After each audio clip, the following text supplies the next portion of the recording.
The Facebook ad model, what we need to do, how we need to approach advertising with Facebook. The first thing that we want to do is go ahead and sign up for a Facebook account. Very, very easy, simple walkthrough process. I probably don't need to demonstrate that for you. Okay, just go there. I'll give you the website, as a matter of fact, in just a couple of slides.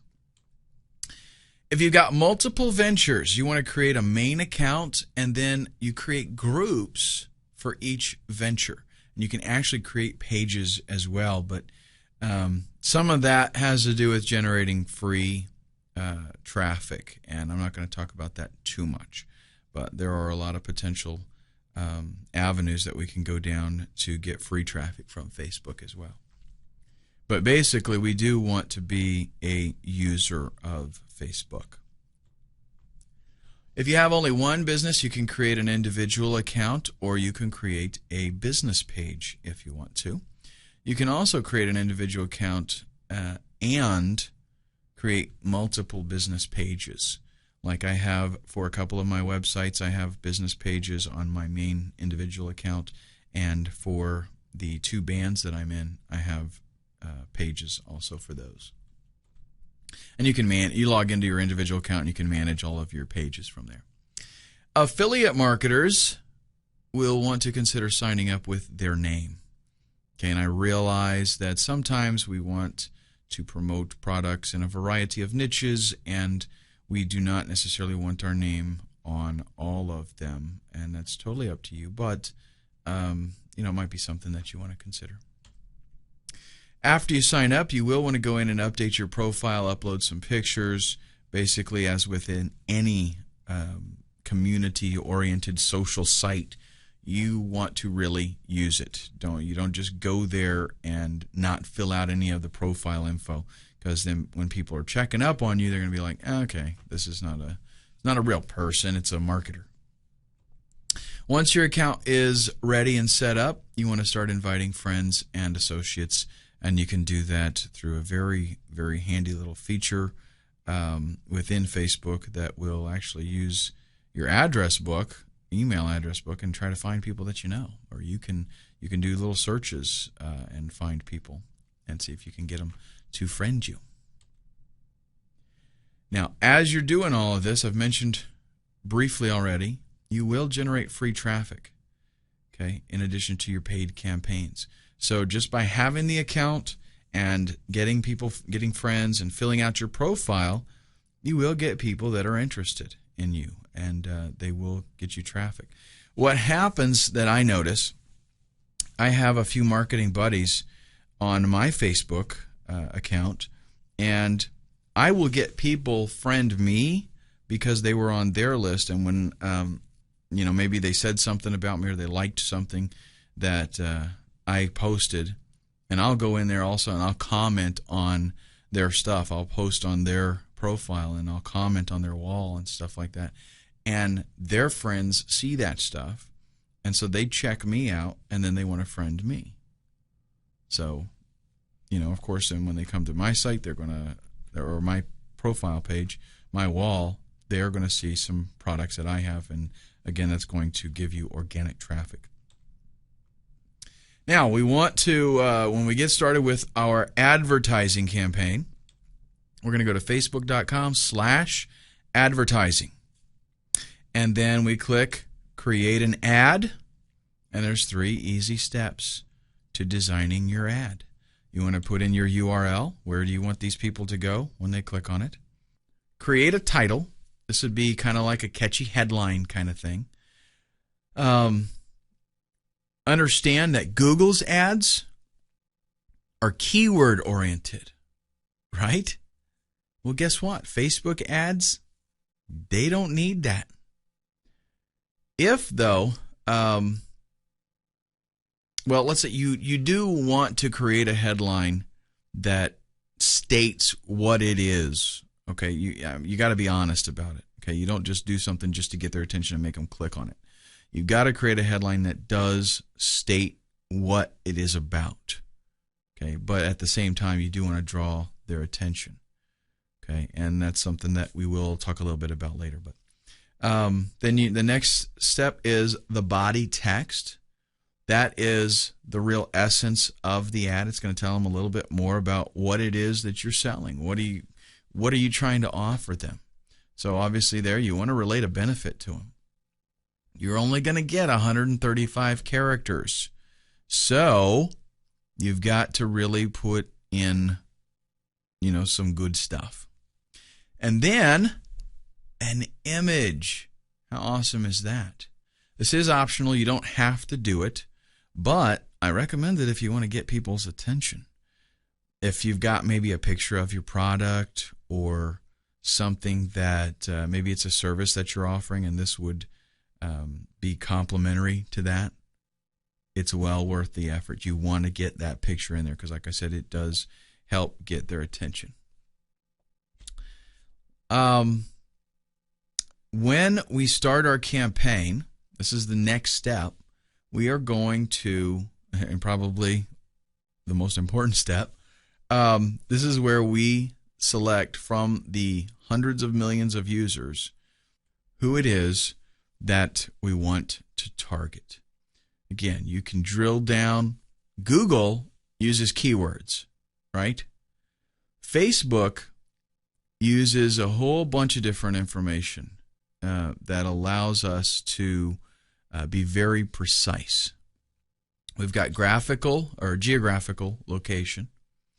So you can, drill right down into where somebody lives if you choose. You can say, I want to pick this area right here.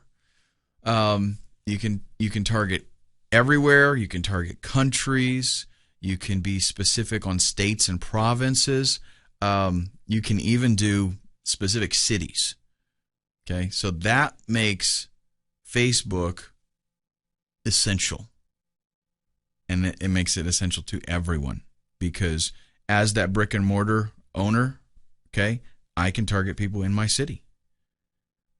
If I got people that I want them to walk in the door, bam, I got them. If I'm offering something that people can download and it doesn't matter where they are, then I have the potential to reach those people easily.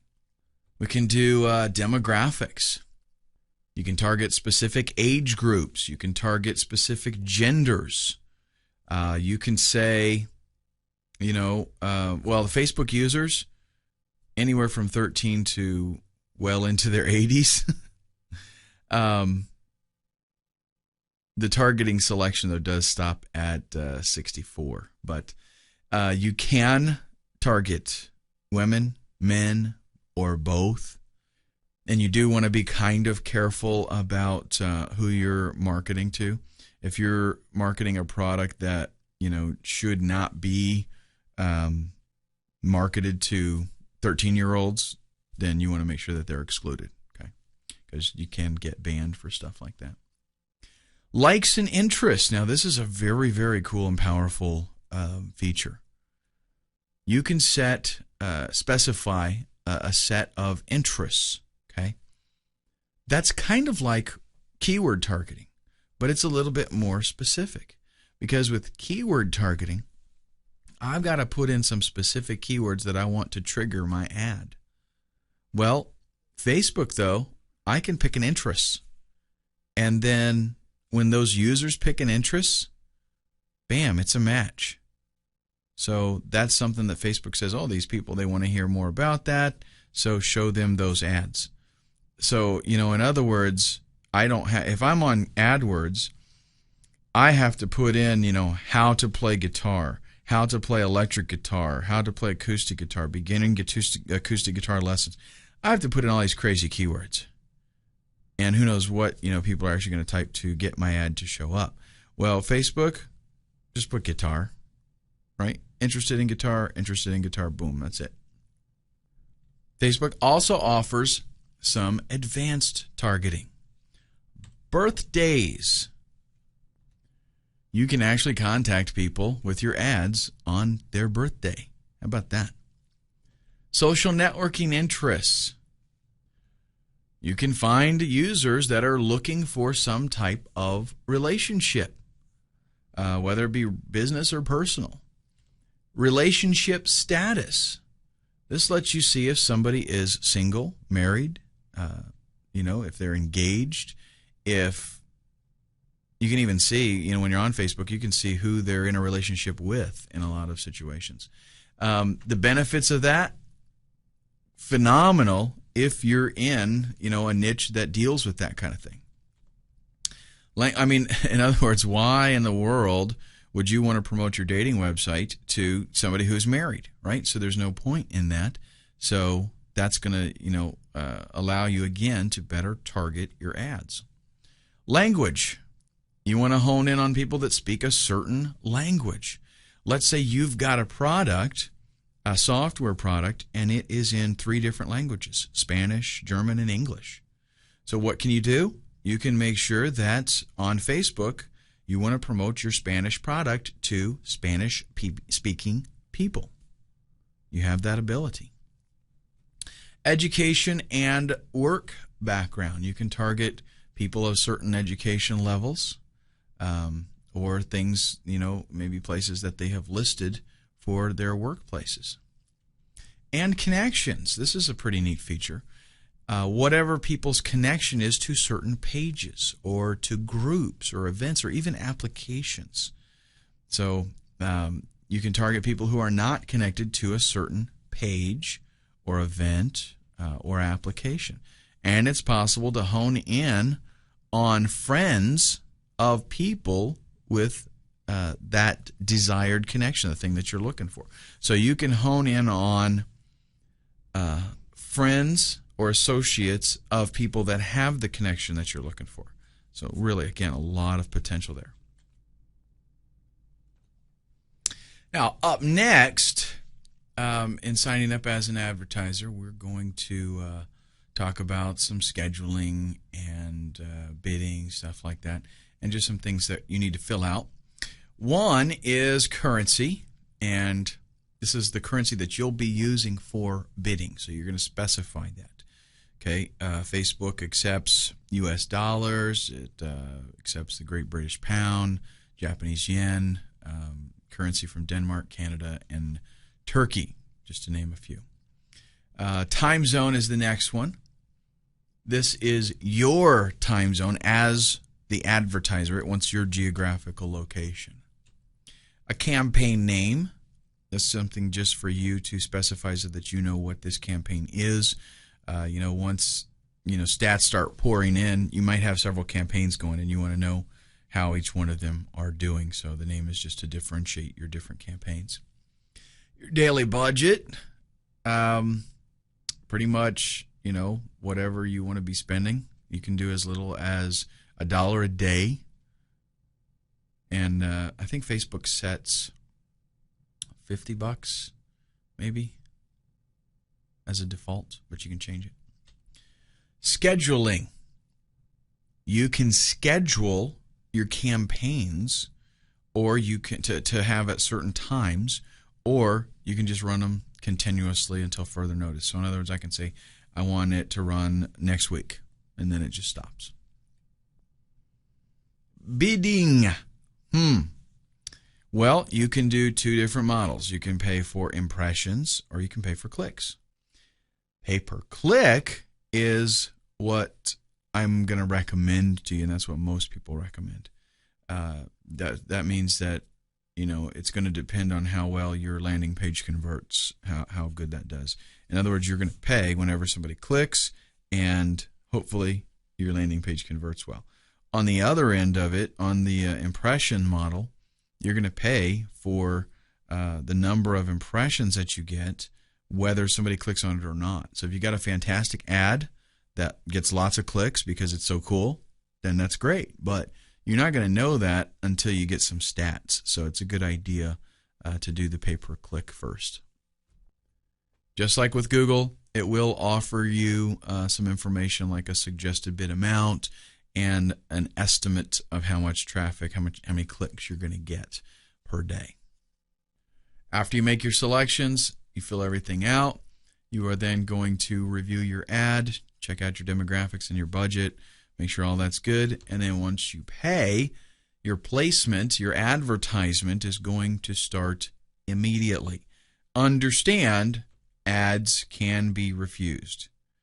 So even if your product itself is okay, even if the niche is all right, even if all that is good, the ad itself can be refused. They can just say, hey, sorry, come up with something else.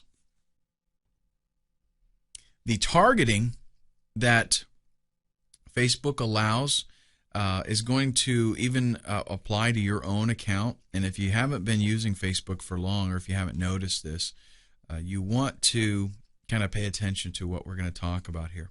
The fact that they collect so much valuable information on a personal level means that you're going to start, noticing that even in your own account, the ads that are shown there are targeted.